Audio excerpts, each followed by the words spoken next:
It's two guys fighting with pride and ego. Ooh, we gave him that big slap of life.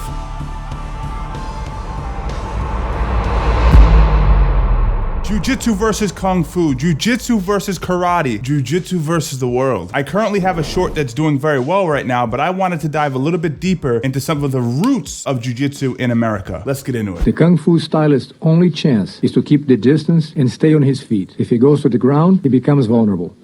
Uh-oh. So what we have here is the legendary Royce Gracie, the first family member of the Gracie clan that got recognized in America as being a useful fighter and one that would fly that flag for them, going against a Kung Fu expert, as you can see with the black sweatpants.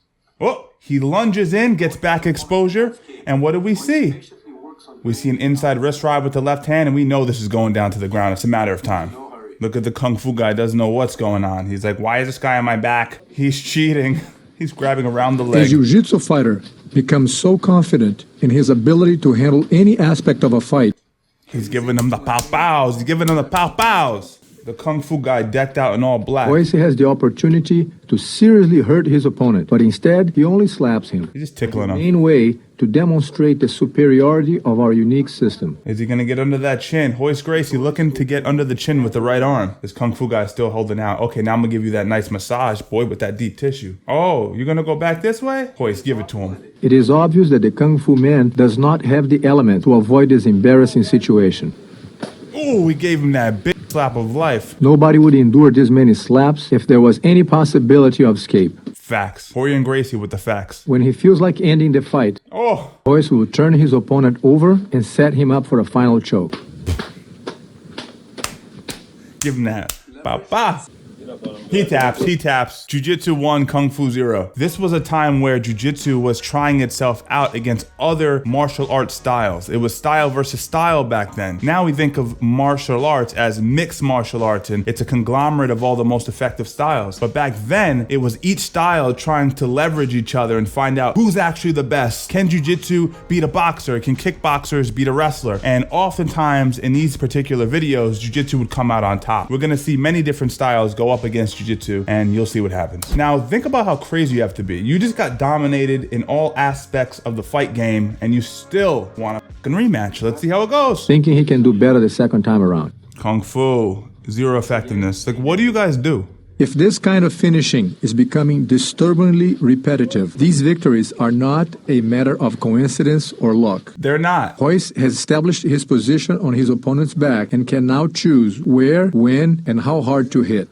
Oh, he giving him that Swedish deep tissue. Saw that? At this point, the Kung Fu instructor knows he cannot escape. Royce is now getting pissed. He's like, bro, you're really wasting my time at this point. He wants you on your stomach. The Kung Fu guy's buddy was like, don't turn over, George. He wants you on your belly. So essentially, these Gracie challenges were an open invitation to other martial arts. If you think your style is better than our style, you can come into our academy and let the chips fall where they may. Now, one of the comments I was receiving in the short that I published was, well, this jiu-jitsu style wouldn't measure up very well against wrestling or sambo, etc. We're gonna see that firsthand right now. This is a 6-time Russian judo champion who also has had years of boxing training. This guy has sambo experience, boxing experience. He's essentially a mixed martial artist before mixed martial arts. Really what we would consider a no-holds-barred fighter at the time, or a vale tudo fighter before then. He wanted to test his effectiveness in a street-like confrontation against jiu-jitsu. Turning your back is the worst thing you can do in a fight against a jiu-jitsu expert.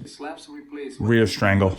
Rear strangle. He's out. He's done. Now, one of the issues with other grappling styles is wrestling teaches you to go belly down. Right? You don't want to get your back pinned. Judo, you'll see that very commonly as well. Brazilian Jiu-Jitsu is the only real form of grappling that is nuanced, that really welcomes that going to your back behavioral pattern that you don't see in other forms. Sambo doesn't really specialize in being on your back for long periods of times in an intricate way. And now grappling is more homogenous, right? We blend everything together. Jiu-Jitsu really isn't what it was. But at this time, Jiu-Jitsu, Brazilian Jiu-Jitsu, was the only art that was becoming obsessed with fighting from the ground, specifically when you're on your back. Okay, so now this is Royce Gracie versus a Kempo karate stylist. The Kempo guy, as you can see here, is wearing a very well-fitted white t-shirt with some blue slacks. He's looking very casual for the occasion because he thinks in his mind, there's no way this little Brazilian guy with these awkward hand wraps is gonna be able to deal with my Kempo karate dim mak death touch. And he's about to find out the hard way that Royce is one of the most winningest Gracie abilities of all time, and he's gonna find out something right now. In spite of a 25-pound disadvantage, The arrogance to just stand there. had no problem closing the distance against this Kempo karate instructor who claimed to have developed a street lethal style. They all think they have street lethal styles. Back then, that was the whole catch to sell your academy. He intended to test his system against jiu-jitsu and then write an article for a martial arts magazine about his experience. So he was gonna pop that shit in written form after he fought Hoyler. Nah, buddy. Give me that back, buddy. Look at the guy with the slacks. Once he was taken to the ground, he simply did not know what to do. Unable to escape Hoyler's ruthless attack, he submits. Ooh, Hoyler gave him that little back push. Insult to injury. In the second match, He wants a rematch with Hoyler. This he doesn't get the point. Your style's ineffective. Now, this is the delusion that we experienced in the mid to early 90s in America. This is before I started training jiu-jitsu. But these guys just couldn't comprehend that they weren't able to just hit you and kill you. For them, it was foregone conclusion. I'm gonna touch you, you're gonna die. Street lethal. Look at Hoyler. He's like, street lethal this, boy. I'm coming in for that leg. Hoyler, as he has done 1,000 times, closes the distance. Spins through. Oh, he tried the heel kicks. Didn't work, though.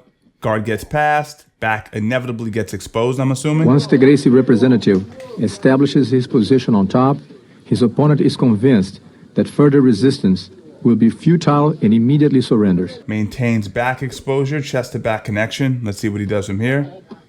He taps out before the submission gets put in. He was getting flashbacks to the first match they had. So once again, the style of all styles. Now we're just looking at the history. And again, the history according to the Gracie family, who had something to sell at this time. It's important to note, but there's no doubt that these are real fights happening and you're seeing the results for yourself in real time. All these matches are relatively sized properly as well, weight class wise. This gung fu expert, wearing yellow trunks, has 15 years of training and claimed to be undefeated. So this guy's actually bigger than Royce Gracie, and he looks pretty well built as well. Let's see how he does. Trained primarily in punches and kicks to avoid being wrapped up and taken down. Side kicks. He's doing side kicks. Royce is determined to close the gap. Elbows to the spine. Doesn't work. Gets taken down. As they go to the ground, he grabs Royce by the neck. He has a guillotine, but he has no leverage because he's being mounted. So he has no leverage with his legs. Can't angle his hips off. He repeatedly hits his opponent on the ribs, forcing the gung fu man to let go. Let it go. It's not working. I know you don't like that, but you guys like this video.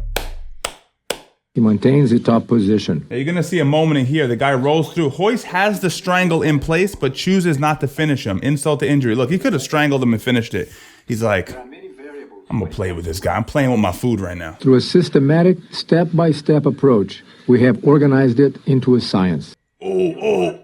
Deep tissue. Get in between the muscle fibers. The guy explodes out and manages to get on top, but for how long? We have a top lock position, what we call a top lock over the shoulder. When Royce applies this choke with the legs around the neck of the gung fu expert, he pulls one arm out, which puts him in the triangle. Beginner mistake. Oh, angle change. He applies just enough pressure to prevent his opponent from getting away. Rolls over to the mount, and now Royce Gracie's going to play with his food even further. And really, he could just be, just annihilating this guy's head. He's kicking up his little gung fu legs, but it's serving him no good. Not only he's running out of air, but he cannot stop the blows. It's a terrifying feeling. Thank you, Horion. It must be terrifying for a non-grappler to experience this. Okay, stop. Right, he says stop. Bunch of you guys asked me, how do I feel about the ethical aspects of this whole thing? You gotta understand that Gracie said, come to my gym. If you think your style is better, we can test it out. No one was killed in these, right? These are two guys fighting, two adults, two consenting adults. So I don't feel like there's any ethical or moral issues with what I see here. I mean, if you're so deluded to believe that your Kempo karate style, your Hapkido style, your judo style, your Kung Fu style can beat Gracie Jiu-Jitsu or Brazilian Jiu-Jitsu, we need to figure that out. We need to come to terms with that. Now, a few of these guys were a little tasteless in the way that they maybe use their knee to push the guy off or push their head away. But you gotta remember, this is before the sport of MMA was professionalized. These were really just two guys fighting with pride and ego, pride in the style that they've dedicated their lives to. So there was a different social and energetic atmosphere in the gym at those times. In this next confrontation, I spar with another Hapkido instructor. Look at the Hapkido guy. Hapkido is one of the most useless styles of all time, right next to Sistema. Look at Horion, disrespectful. Give me a back. Give me a back. You don't know what you're doing, Mount. Out of desperation, He even tries to reach for my groin. Out of desperation, he tried to grab his pickle. No, Hapkido.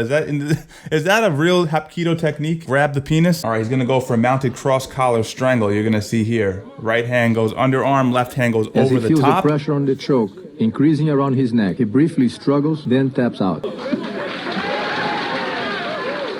He acted like he was going to continue the fight. He acted like he was going to continue to fight. Boy, he realized it was a bad idea. When I mounted on this guy, assert myself with my base on top, he knows he's going to go nowhere. Look at the mustache on Horion. They rematched because Hapkido guys just don't get the fact that that experience is duplicatable many times over. The main advantage of this position is that I can punch him, but he cannot punch me back. As he struggles in vain to push me out, he exposes his arm. I could get him on an arm lock, but instead I choose to choke him out for the second time. He tries to reach for the groin, but the pressure on the neck.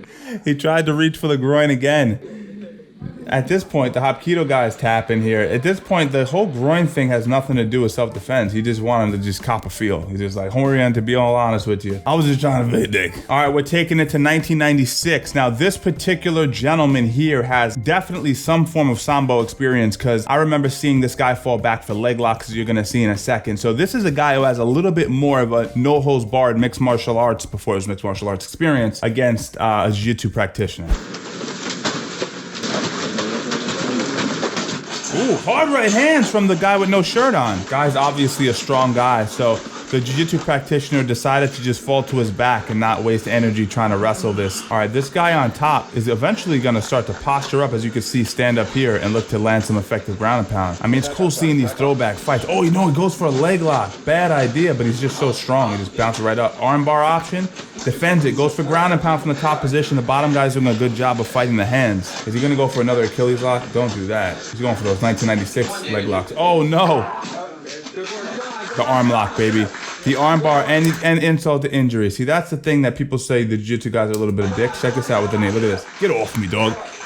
Get off me. But I think it's just like this sense of pride that you have. Not to justify it, you know? But again, this isn't a sport. This is a real fight. You know, you came in here thinking you can beat me and embarrass me in my own gym. You're fucking delusional. Now I'm just gonna show you what this is about, and that's the least you could do is knee the guy off you. I think a lot of you guys who have never fought before or been in a street fight have this delusion that martial arts culture is supposed to be all about being polite and being almost like having the spiritual component, which I'm not saying is bad, but when someone tries to hurt you and do permanent harm, like God forbid, you never know what could happen in a situation like this. To get mad because a guy after a fight doesn't exactly conduct himself in a way that you feel is morally balanced doesn't mean that you're right. Because again, you've never been in a fight where someone was trying to tear your fucking head off with punches, elbows, and headbutts. It's just hard to even converse with people like that. Link down below is my free newsletter. We go over discipline, how to habitually construct your day, how to create positive habits that'll help you live a better life. These are all things that have helped me. I write something every single week. I think you guys will enjoy it. Strangle Gang, as always, stay strong, and I'll see you in the next one.